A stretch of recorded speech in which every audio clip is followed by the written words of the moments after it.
dugsiga boardingka iyo maalinlaha ah ee Amano Boarding and Day School. Yes, good morning Form 2s. Welcome back to our online classes with teacher David.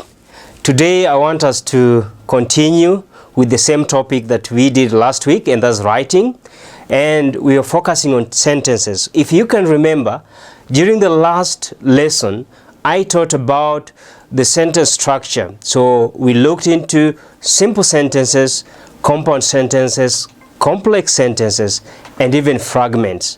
So once we have done that, today I want to connect to a new lesson, but under the same topic. So we want to see that these sentences that you've constructed, this variety of sentences, whether simple, compound, complex, or even a fragment, but how can you use them in your writing? Because the bottom line here is that we are trying to make sure that when you write that composition, you are supposed to be able to write sentences that create effects on your reader. So as you write your composition or essay, you have to make sure that the readers get an impact that is driven by the sentences that you construct. So let's get started here. Okay, the objective of the lesson, I want to focus on the use of repetition in sentences for effect, then how we can use variety of punctuations in sentences also to create effect. So let's start with repetition. I think from the word repeat, let's do something again. So in a sentence, we can repeat a word, a phrase, or a clause. But have you done this? Because last time what I insisted on, that when you are writing a sentence, you have to write variety of sentences. So this is what is going to make your work unique and original. So let's look at how you can use repetition in sentences to create effect. So repeating a word or a phrase in a sentence is usually used to emphasize a point. So I want you to look at here. So here it's much more into emphasizing a point, or to make sure that what you're trying to express in your writing is fully understood. So here I want you to look at a short extract that I've written here. His head was drooping as if it weighed a ton, but it was held up by a sharp band around his throat that was almost choking him. He tried to reach up and tear the band away, but there were sharp bands around his wrist as well. He tried to move his feet, but there were more cold, sharp bands around his ankles. So this one, I've picked this one from The Urn Burial by Robert Westall. So look, if you can look at that particular phrase, okay, this particular paragraph, the word band has been repeated 4 times. So why do you use repetition in sentences? To create particular effect. So as in this case, if your reader is reading this particular piece, he's going to focus on how this person is being choked. So the emphasis that is put on the word band, that around the neck, around the wrist, definitely will pull the reader and make that particular point to be put through. So rather than just going through that, but there's an effect that you're creating. So your reader tries to look at, oh, I feel sorry for this. So he's trapped. So that's the point that you're trying to emphasize.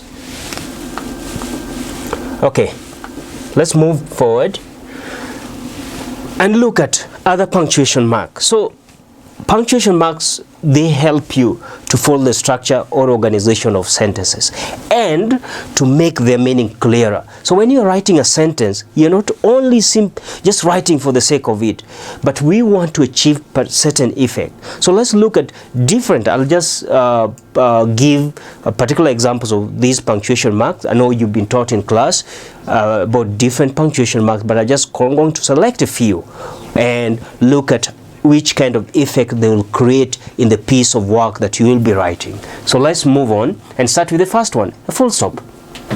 So here, a full stop, I think you know that. So that's a full stop. So full stop, they come at the end of a sentence and they help you to create that pause which causes the reader to emphasize the first word of the following sentence. For example, I want you to look at this.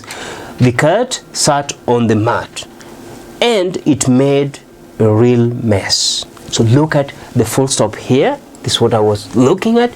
So before you move to the next sentence, you can look at here, there's a pause, and that pause will help you to emphasize or even the first word in the following sentence.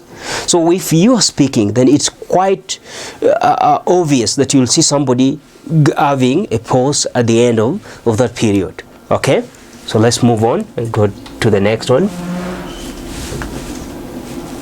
So sometimes we use it when the sentence isn't always complete. For example, if you can say, oh, I said no, just no. So you can see that particular one.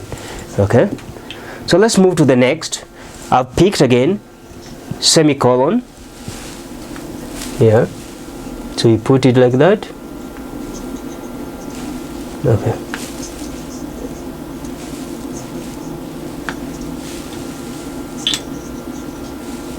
So you can see a semicolon there.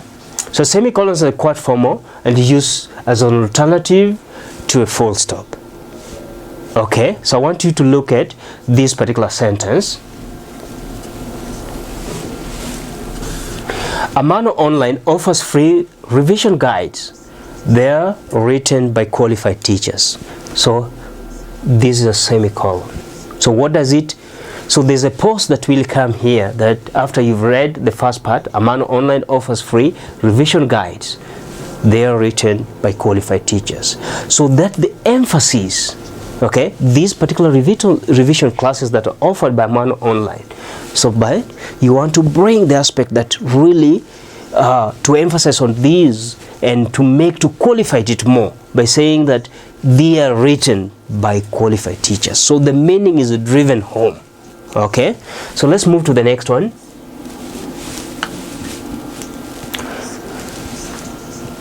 So colon.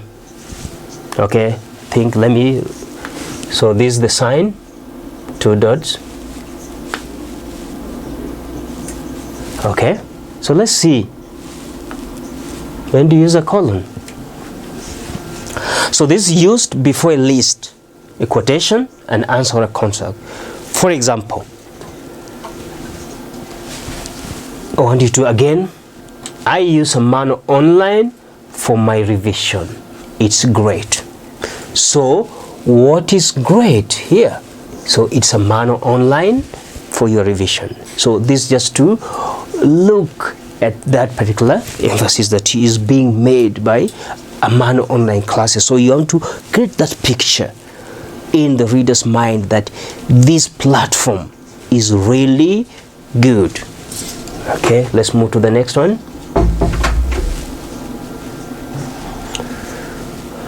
Okay, so the first one here,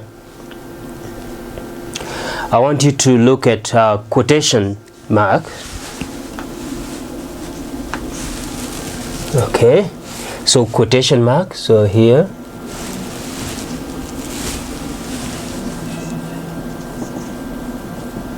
So that is it. So they use surround directly quoted speech. So you can see here, he said, there's a comma, then there's an opening quotation mark. I won't say it was necessarily exactly polite, but it helps. So at the end here, so you can see. So when you are writing your piece, make sure that you want to bring a dialogue of characters within your essays or any composition.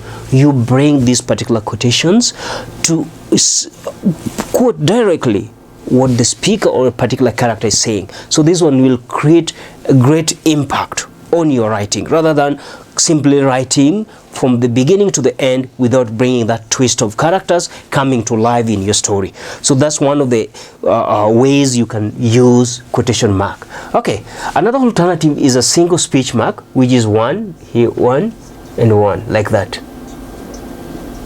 Okay, so let's see. This is used as an alternative to a double, which I've already said there. But when quoting speech within a speech, I want you to look at this from this part. Okay, Liban shouted, Homer, don't tell me to shut up. I won't have it. So look, I want you to look at this particular here and this one. This marks what Liban said. But within that particular speech, there's this word here, is that part here, shut up, which is put in a single speech mark. So we are highlighting particular words which are used oddly, or maybe it can be a slang, but in a formal piece of writing which was appearing here. Homer, don't tell me to shut up. I won't have it. So this is what he's trying to bring out. Have you seen that? This particular one. Okay, so let's move to the next one now.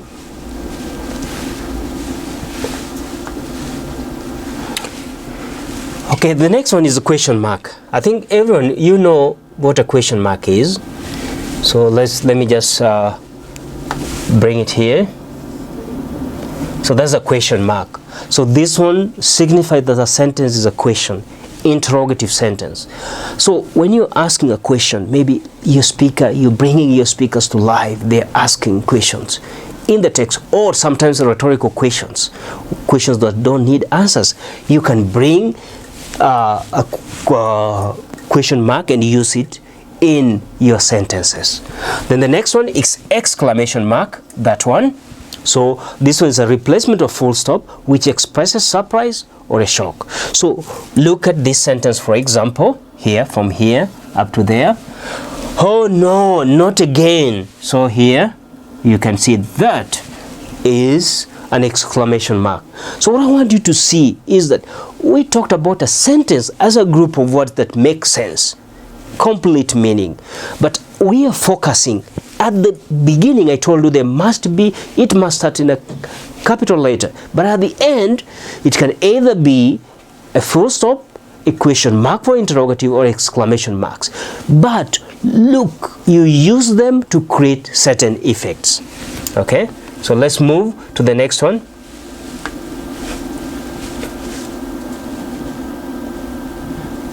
Ellipsis. Okay, these are 3 dots, not more, 3 dots used.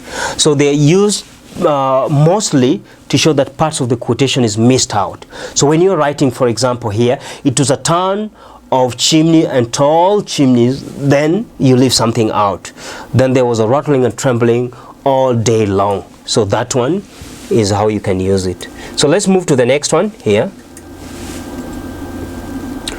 Brackets. So bracket, this one can be rounded or even square brackets. So usually when you want to put some particular comment, for example, here, copper sulfate crystals are always a bright blue color, at least when hydrated. So that part, yeah, so adds meaning to maybe when are they bright blue in color. So when they're hydrated. Then here, okay, square brackets allow you to insert helpful words into a quoted speech. Berber was a town of machinery and tall chimneys. So those are just selected particular punctuation marks that create effect in your writing. So what I want you to do, by the end of this video, when you go online, I'll give particular notes to expand more on other punctuation marks that I've not touched in this class. Then later on you'll have to take a quiz based on that. Otherwise, stay safe and have a good day.